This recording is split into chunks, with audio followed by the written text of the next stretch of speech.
তুই ভিডিও করেছিস, নাহলে প্রমাণ করবো কি করে? না মা, ভিডিও করতে পারিনি। থানার মধ্যে ভিডিও করাটা একটু রিস্ক ছিল মা, লোকজন ঘোরাঘুরি করছিল। তবে তোমার যদি প্রমাণ চাই মা, আমি তোমাকে প্রমাণ এনে দেবো। বিষয়টা যখন একবার থানা অবধি গড়িয়েছে, থানাতে গেলেই কিন্তু আমরা প্রমাণ পেয়ে যাবো মা। ঠিক বলেছিস, আমাদের তো অধীরদা হেল্প করবে বল। হ্যাঁ মা, কেন করবে না, নিশ্চয়ই করবে। আর তাছাড়া আমাদের থানার যে ওসি রয়েছে না, বেশ কড়া। রণজয়কে যা বকাবকি করছিল না, বলছিল যে তুমি তোমার বাবাকে ফোন করো, বাবাকে ডাকো, নয়তো তোমাকে ছাড়বো না। তারপর সে তো অনেক কথা ভেবে বলে আমি রেসপেক্টেড সিটিজেন, এসব কথাবার্তা বলছে। জানো মা, ওর নামে তো ডায়েরি হয়ে গেছে। বেশ হয়েছে, বদমাইশ ছেলে, অসভ্য নোংরা, ও আবার হাঁসকে বিয়ে করবে। মা, আমার মনে হয় ওরা এখনো থানাতেই আছে, কারণ ওসি বারবার বলছিল যে ওর বাবা না আসা অব্দি ওদের ছাড়বে না। আমরা যদি এক্ষুনি একবার থানাতে যাই, তাহলে কিন্তু ওদের দেখা পাবো। মা, এই ছেলের সাথে হংসিনী যদি একবার বিয়ে হয়ে যায় না মা, হংসিনী কিন্তু জীবনে কখনো সুখী হবে না। বাহ, চমৎকার। তোমরা এসব করেই সময় নষ্ট করো। বৌদি ছেলের সাথে ঘরের মধ্যে কি কথা বলছি সেটা জানা দরকার ঠিকই তোমার কাছে। তার চেয়ে মাকে দিয়ে আমরা কি করে সইটা করাবো সেটা ভাবলে কাজে দিত না। অকম্মার ঠিকই সব। আরে বাবা, আপনি বুঝতে পারছেন না, দুলাল এমন ভাবে এসে বললো যে আমরা... একদম ফালতু কথা বলবে না, ফালতু কথা বলবে না। এই বাড়িটা ভাগ হলে পরে না তোমরা সবাই ভাগ নেবে। দায় আমার একার নয়, আমি একা টেনশন নেবো, আমি একা রিস্ক নেবো, তা কিন্তু হবে না তাপসী। যাকে তোমাদের যখন কোনো তাগিদ নেই, আমারটা আমি বুঝে নিচ্ছি, তোমারটা তোমরা বুঝে নাও। সরি, ভুলে গেছি, আর করবো না, হবে না এরকম। দেখো, কে তোমার সঙ্গে আছে না আছে আমার দেখা দরকার নেই, আমি তোমার সঙ্গে আছি, ব্যাস। আমিও আছি আপনার সঙ্গে। এই শোনো মিচকা, আমি না অলরেডি একটা কেস করে বসে আছি। মানে ওই ফ্ল্যাট, টাকা পয়সা এইসবগুলো পাবো বলে আমি আগে থেকেই অনেকগুলো টাকা ধার করে বসে আছি। কি করবো বলো, বুঝতে পারিনি তো না এরকম একটা কেস হয়ে যাবে। এখন ভাবো যদি প্ল্যানটা বেচতে যায়, তাহলে তো পুরো মাঠে মারা যাবো আমি। তারপর তোমাদের ছেলের কাছে কি মুখ দেখাতে পারবো বলো? আমাকে একবার আস্ত রাখবে না, শেষ করে ফেলবে। শোনো না, যে কোনোভাবে কিন্তু ঠাম্মুকে সাইনটা করাতে হবে, প্লিজ প্লিজ। শোনো, কি তোর কি মাথাটা খারাপ হয়ে গেছে নাকি রে? একেই বলে গাছে কাঁঠাল গোফে তেল, এদিক নেই ওদিক আছে, ক্যাশ নেই, উনি ধারে শপিং করে বেড়াচ্ছেন। এই যদি এই প্ল্যানটা কোনো কারণে এধার ওধার হয়ে যায়, তাহলে ধারটা মেটাবি কি করে তুই? এই একদম বাজে কথা বলবে না। প্ল্যান এদিক ওদিক হবে মানে কিচ্ছু হবে না, সব ঠিক হয়ে যাবে। আরে সব ঠিক হবে, কিন্তু প্রপারলি কাজটা করতে হবে। তুমি এক কাজ করো, তুমি শুধু খেয়াল রাখো যে আমার বৌদি মানে তোমার শাশুড়ি ঘর থেকে বেরোয় কিনা, ব্যাস। আর যদি সাথে দুলাল যায়, তাহলে তো আরোই ভালো। তাহলে কাজটা আজই সেরে ফেলবো। দাঁড়া, আমি একবার নজর দিই, হ্যাঁ, যদি কিছু শুনতে পাই। আচ্ছা বলছি, মা তো বোধহয় দুপুরবেলা খেয়ে দিয়ে একটু শুয়েছেন। বাহ, তাহলে তো আরো ভালো। শোনো, ঘুমোলে পরে মাথাটা ঠান্ডা থাকে, তারপর আরামসে বিকেলবেলা বসে শুটে করে যাবো। শোনো না, আমার মনে হচ্ছে মা যদি এখন বেরোয় সন্ধ্যের আগে ফিরবে না, বুঝতে পেরেছো? সেটা জানি না, বর্দির ওপর কোনো ভরসা নেই, কিন্তু এইটুকু জানি বর্দি ফেরার আগে যে করেই হোক কাজটা আজকে আমাদের সারতেই হবে, ব্যাস। আরে সে সেরে ফেলে দেবো, শুধু খেয়াল রাখবে যে বৌদি আর দাদা গুণা করে যেন টেন না পায়, ঠিক আছে? ঠিক আছে। আর তারপর সে আরেকটা কথা, তোমার বদভ্যাসটা কি জানো তো? কথা একটু বেশি বলো, মুখটা বন্ধ রাখো, ঠিক আছে? কাজটা বেশি করে করো। মুখ বন্ধ, সাহস কম নয় কিন্তু তোর। ওমা, কি ভাবছো, থানায় যাবে না? হ্যাঁ, যাবো। এই সুযোগ ছাড়া যাবে না। দাঁড়া, টাকার ব্যাগটা নিই।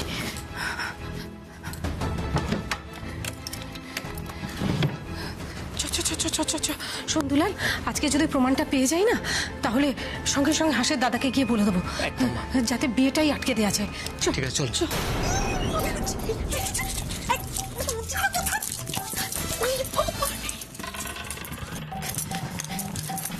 কি করবো?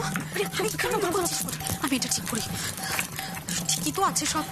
এই ছোট, কি করছিস? কি হয়েছে? বেঁকে গিয়েছিল বর্দি, ঠিক করছিলাম। সে যা খুশি করবে যা। শোন, আমি বেরোচ্ছি, হ্যাঁ, ঠিক করে সব দেখে শুনে রাখবি। নিচে দরজা টরজা খুলে উপরে চলে যাবি না, কেমন? আর মেজোকে বলবি আমি বেরিয়েছি, ঠিক আছে? সাবধানে। মা, কোথায় যাচ্ছ গো? দুলাল সঙ্গে করে তোমার সঙ্গে যাচ্ছে মানে? টাকা কালেকশনে যাচ্ছি। কেন? এমনি। চ।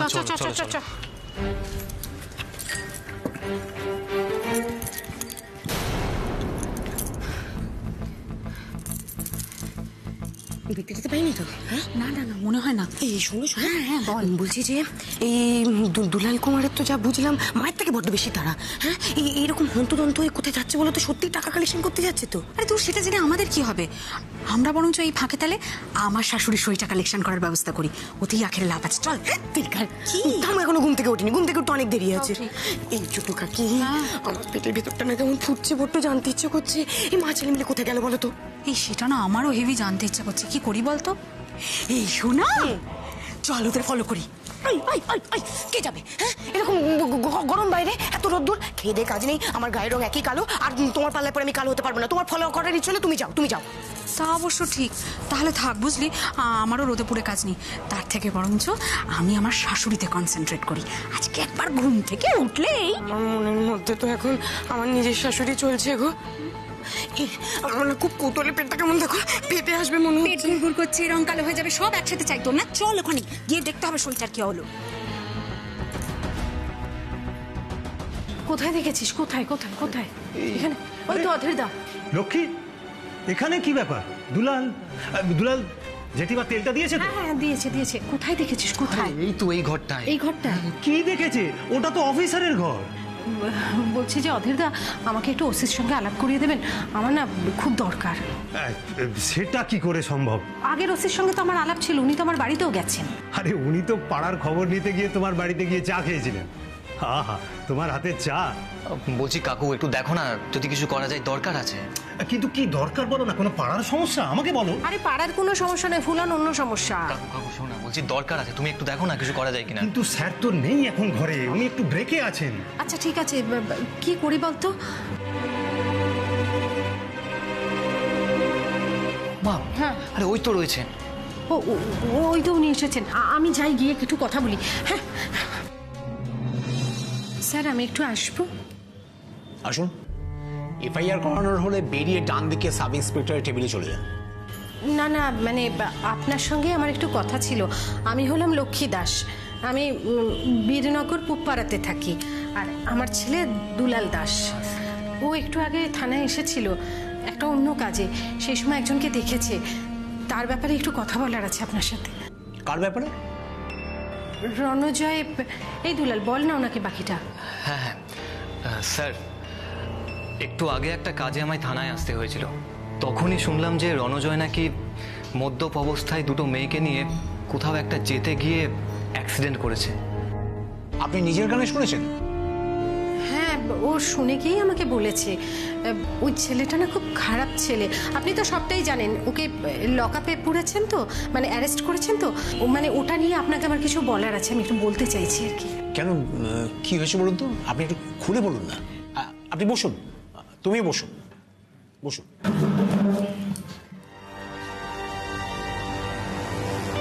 বলছি যে আমাদের একজন পরিচিত মেয়ে আছে আর কি, খুবই আপন আমাদের, তার সঙ্গে ওনার বিয়ে ঠিক হয়েছে, ওদের আংটি বদল অনুষ্ঠানও হয়ে গেছে। হ্যাঁ স্যার, কালই বিয়ে। দেখুন, এই ছেলেটার প্রতি আমার আগে থেকেই সন্দেহ ছিল, কিন্তু আমার দুলাল আজকে এখানে এসে যা দেখেছে, তারপরে আমি আমার হাঁসের সঙ্গে ওর বিয়ে কখনোই দিতে পারবো না। এত বড় বিপদে আমি হাঁসকে ফেলতে পারবো না। হাঁস? Hansini Roychowdhury sir. Oh I see, businessman Somshankar রায়চৌধুরীর মেয়ে। হ্যাঁ স্যার, রণজয় আসলে লন্ডন থেকে কয়েকদিন আগে এখানে এসেছে। আমি ওনাদের বাড়ির নাম্বার আপনাকে দিচ্ছি, আপনি একবার ফোন করে ওদেরকে বলুন যে ও কি করেছে। এরকম লম্পট চরিত্রহীন ছেলের সঙ্গে তো কেউ মেয়ের বিয়ে দিতে চাইবে না, না? হ্যাঁ, সে তো চাইবে না, তা সেটা আপনারা নিজেরা জানাচ্ছেন না কেন? দেখুন স্যার, আমরা যদি বলি তাহলে ওনারা ভুল বুঝতে পারেন, ভাববেন আমরা হয়তো কোনো ছক করছি। আপনি একটু ফোন করে বলুন। এই দুলাল, বলছি যে হংসিনীর বাবার নাম্বারটা ওনাকে দে না। লাগবে না, লাগবে না। বিজনেসম্যান সোমশঙ্কর রায়চৌধুরীর ফোন নাম্বার আমাদের কাছে থাকবে না সেটা হয় নাকি? কিন্তু এখন তো উনি ফোন ধরেন না। আমি অভ্রকে ফোন করছি, ওনার বড় ছেলেকে। এক মিনিট দাঁড়ান।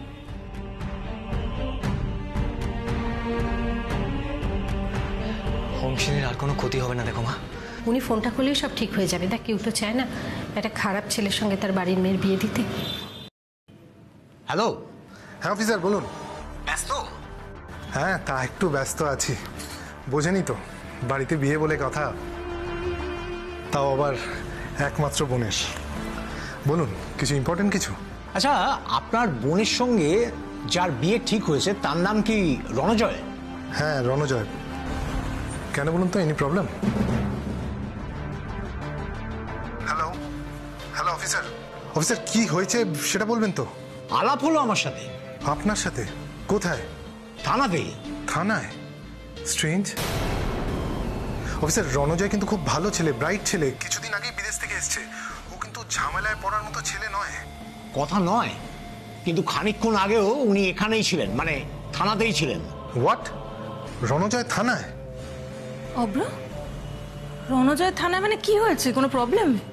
অফিসার, রণজয় কিন্তু খুব ভালো ছেলে, ও কোনো খারাপ কাজ করতে পারে না। কোনো খারাপ কাজ করেনি তো? আলাপ হলো বলেছি, ধরে এনেছি সেটা তো বলিনি অব্রবাবু। রণজয় ছেলেটা চমৎকার ছেলে, কি ভালো ব্যবহার আর ভীষণ পরোপকারী। রণজয়ের মতো ছেলে আজকালকার দিনে পাওয়া খুব মুশকিল। ঠিকই বলেছেন অফিসার। আপনার বোনের বিয়ে বলে কথা, আমাদেরও তো কিছু দায়িত্ব আছে। আপনি একদম চিন্তা করবেন না, ওর মতো ছেলে আজকালকার দিনে আপনি আর পাবেনই না। বাট রণজয় থানায় কেন? আপনি না না, ওই আর কি একটা অ্যাক্সিডেন্ট কেসের থ্রুতে। না না, ওনার গাড়িতে কিছু হয়নি, তবুও উনি নিজে দাঁড়িয়ে থেকে ইনজিওরদের হসপিটালে ভর্তি করিয়েছেন, দোষীদের ধরিয়ে দিয়েছেন, থানায় এসে সমস্ত কিছু ফর্মালিটিস করেছেন। ওনার মতো এত অমায়িক মানুষ আমি সত্যিই খুব কম দেখেছি। ল অ্যাবাইডিং সিটিজেন যাকে বলে আর কি, নিজেও আইন মানেন আর অন্যকেও আইন মানতে সাহায্য করেন। হ্যাঁ হ্যাঁ, খুব ভালো ফ্যামিলির ছেলে। আপনার বাবাকে বলবে এইরকম ছেলে পাওয়া নিজের মেয়ের জন্য কিন্তু যুগ যুগের তপস্যার ফল। আমি জানি। Thank you officer. কনগ্রাচুলেশনস। আজকে তাহলে রাখি, কালকে বিয়ের বাড়িতে দেখা হচ্ছে। ওকে ওকে। সেরকম কিছু না। আপনি এটা কেন করলেন? আমার ছেলে তো ঘটনাটা শুনে গেছে, আপনি মিথ্যে কথা বললেন কেন? হ্যাঁ মা, আমি স্পষ্ট শুনেছি ওই রণজয় মেয়েগুলোকে নিয়ে যাচ্ছিল আর এই অ্যাক্সিডেন্টটা ওই করেছে। প্রমাণ আছে দুলালবাবু আপনার কাছে, নাকি আপনার মেয়েটাকে নিজেরই পছন্দ? আপনার ছেলে ধান শুনতে কান শুনেছে। এরকম বয়সে উত্তেজনার বসে এরকম হয়। যান যান, বাড়ি যান। স্যার, আপনি কথা ঘোরাচ্ছেন। আমি নিজের কানে শুনেছি রণজয় তো ভালো মানুষ, এটাই শুনেছেন। বাড়িতে গিয়ে মাকে আপনি মিথ্যে কথা বলেছেন। দেখুন, আমার ছেলে কখনো মিথ্যে কথা বলে না, আপনি কিন্তু। চিৎকার করে কোনো লাভ নেই ম্যাডাম, লড়াইটা কিন্তু সমানে সমানে হয়। আপনারা মাটিতে হলে ওই রণজয় বাবু কিন্তু আকাশে।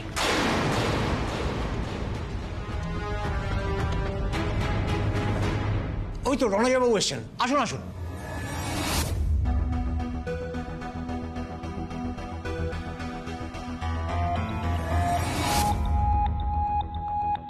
তুমি এখানে?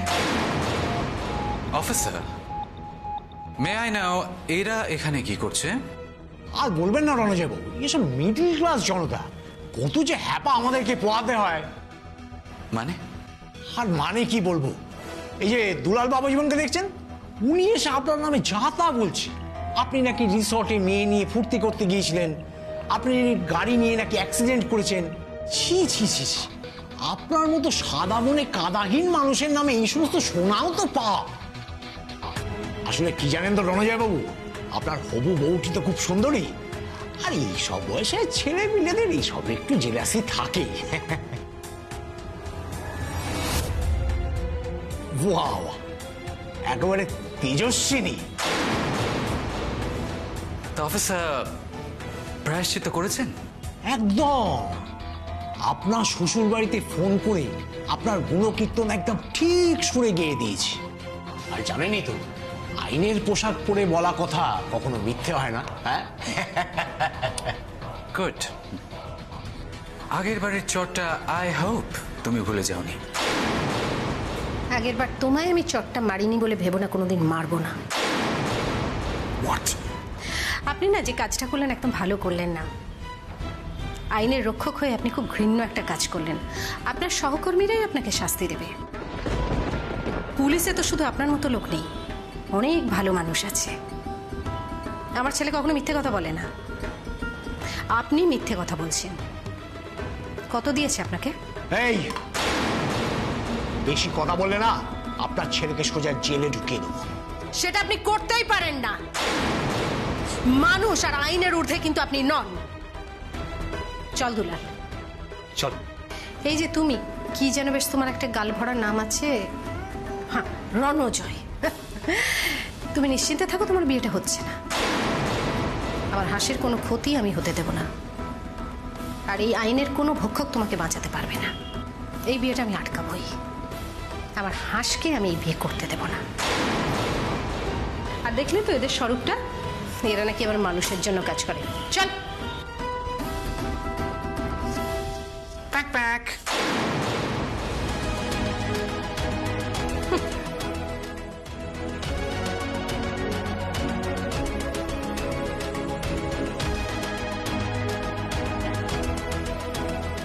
টাইট দিতে হবে, পাখি বড্ড বেশি উঠছে। ডানাগুলো ছেড়ে ফেলতে হবে। চিন্তা নেই রণজয় বাবু, আমার এইটা বললে আপনার মনও বলবে। ছেলেটা সত্যি খুব খারাপ ছেলে। স্যার তো ওকে কোনো শাস্তি দিল না, ছেলেটাকে ছেড়ে দিল। Oh yes, of course. Any? না না, এখানে এসব থাক। কাল আপনার বিয়ে শুভ লগ্নে, তখন না হয়। Okay.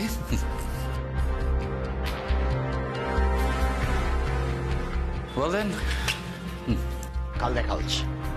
yes.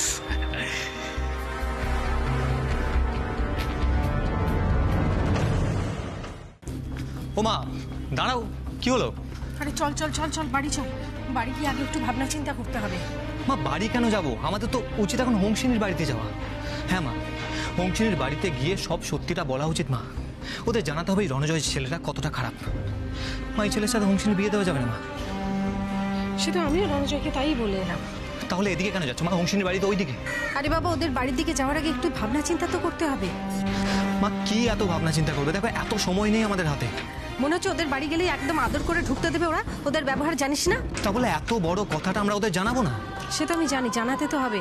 আর যদি না বুঝতে চায় তাহলে হাঁসকে অন্যভাবে উদ্ধার করতে হবে। তাহলে আমরা দেরি করছি কেন? না না না, আগে বাড়ি যাই। বাড়ি গিয়ে তোর বাবার সঙ্গে আলোচনা করে ওর বুদ্ধিটা জানি, ও কি বলতে চায় সেটা শুনি, তারপরে সেরকম হলে যাব। মা, তুমি আমার কথাটা বোঝার চেষ্টা করো। দেখো, ততক্ষণে অনেক দেরি হয়ে যাবে, হোমসিনীর জীবনটা শেষ হয়ে যাবে মা। আরে তুই কি কথা বলছিস বলতো? তোর বাবার কথাটা একবার ভাব। তোর বাবাকে না জানিয়ে যদি কাজটা করি, আজকে যদি উল্টো পাল্টা কিছু হয়, তখন তোর বাবা আমাকেই বকাঝকা করবে, রাগারাগি করবে। কিচ্ছু হবে না মা। এখন এত কিছু ভাবার, বাবার পারমিশন নেওয়ার সময় নেই আমাদের হাতে। এখন একটা সুযোগ বুঝে আমাদের হোমসিনীর বাড়িতে ঢুকে পড়তে হবে মা। তারপর সোজা গিয়ে হোমসিনীর সাথে কথা বলতে হবে। তাতে কি হবে বল? আমাদের কথা শুনবে? ওদের বাড়ির লোক বিয়ে ঠিক দেবেই। তাহলে মা, আমাদের ওর বাড়ির লোকেদের সাথে কথা বলতে হবে। তোর ওরা কিরকম ব্যবহার করে জানিস না? মা, ওরা আমাদের সাথে খারাপ ব্যবহার করেছে তো কি হয়েছে? ওরা কখনোই নিজের মেয়ের ক্ষতি চাইবে না। আরে বাবা, তুই শুধু এই দিকটাই ভাবছিস। শুনলি না পুলিশটা কি বললো? বললো ওই ছেলে নাকি কোনো দোষই নেই। এখন যদি আমরা বলতে যাই তাহলে বলবে আমরা ব্যাগড়া দিতে এসেছি, আমাদের স্বার্থ আছে। ঠিক আছে মা, তাহলে তুমিই বলো এবার আমাদের কি করতে হবে। দাঁড়া বাবা, একটু ভাবতে দে, সব কিরকম গুলিয়ে যাচ্ছে। দেখ, একটা জিনিস করা যেতে পারে দুলাল, কিন্তু তাতে রিস্ক আছে, তুই মার খেতে পারিস। মা, তুমি এখন এসব নিয়ে ভেবো না, আমি সব কিছুর জন্য তৈরি আছি। তুমি শুধু বলো আমাকে কি করতে হবে। তোকে লুকিয়ে ওদের বাড়িতে ঢুকতে হবে।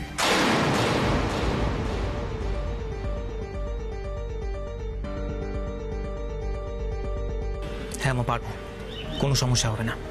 তোর ওরকম মনে হচ্ছে? কালকে বিয়ে, সামনে ফুলান পাহারা থাকবে। মা, তাতে তো আমাদের সুবিধাই হবে। কিভাবে? দেখো মা, বাড়িতে বিয়ে, লোকজনের আনাগোনা, প্যান্ডেল, এইসবের লোকজন বাড়িতে আসতেই থাকবে। তার মধ্যে আমরা কোনোভাবে লুকিয়ে ঢুকে পড়বো বাড়িতে।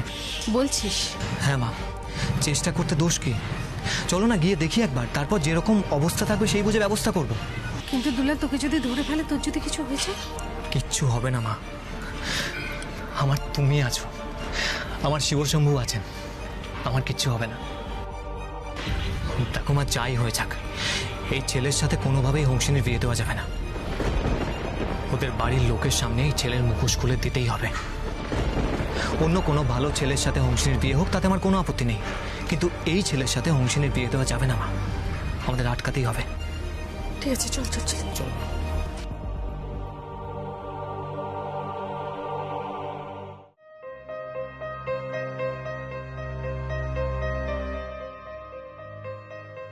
কি বলেছিলাম মনে আছে তো? হ্যাঁ স্যার, ম্যাডামদের খেয়াল রাখতে হবে। হ্যাঁ, ওরা শপিং করবে, ওদের উপরে তোমরা নজর রাখবে, কোনো রকম গন্ডগোল যাতে না হয়, বুঝতে পেরেছ? তো বাড়াবাড়ি শুরু করেছে না দাদা ভাই? বা দূর আছে, কিছু বলতে যাস না এখন।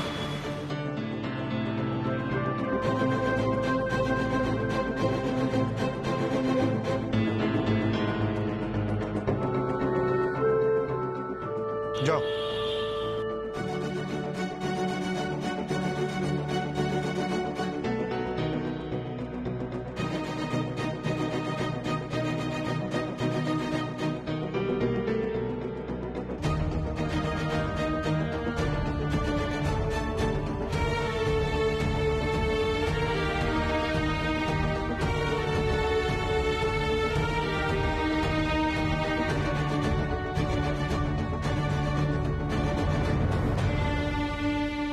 এবার দেখব লক্ষ্মীদি আর ওর ছেলে কিভাবে চিনির সাথে দেখা করতে পারে।